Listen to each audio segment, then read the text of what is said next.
Hi guys, welcome to new blog. তো আজ হচ্ছে 14ই মে, আর আজকে আমাদের কলেজে রবীন্দ্র জয়ন্তী ও নার্সিসডে পালিত হবে। নর্মালি আমাদের প্যারামেডিক্যাল বিল্ডিংয়ে হয়, বাট এবারে এই প্রোগ্রামটা আমাদের কলেজের মধ্যেই হবে। তো চলুন দেখা যাক। প্রোগ্রাম দেখার বদলে যেহেতু আজকে ডেকোরেশনে, এখন আমরা এসেছি এএনএম স্কুলে হারমোনিয়াম নিতে। আমরা এসেছি এএনএম স্কুলে হারমোনিয়াম নিতে। আমি এসেছি অপর্ণার সাথে।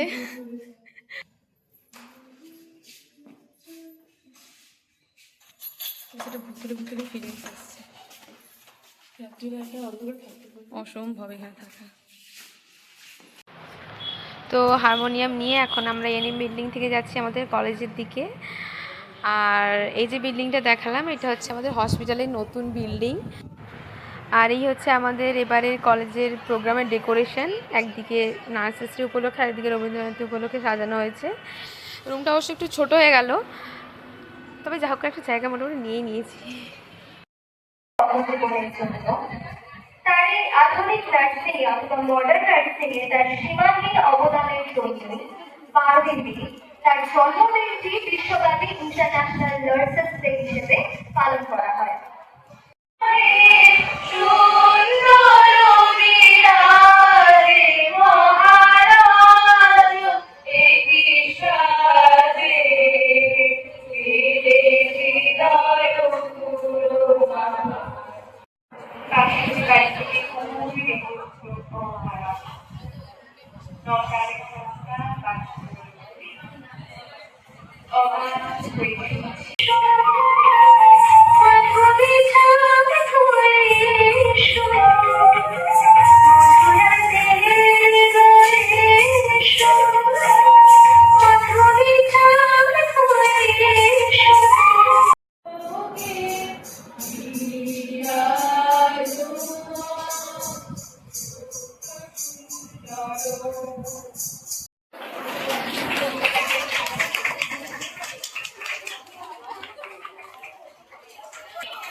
কেমনি পশিল প্রাণীর পর, কেমনি পশিল উহার আধারে প্রভাত পাখির গান, না জানি কেন জন্ম পুষ্প ছিল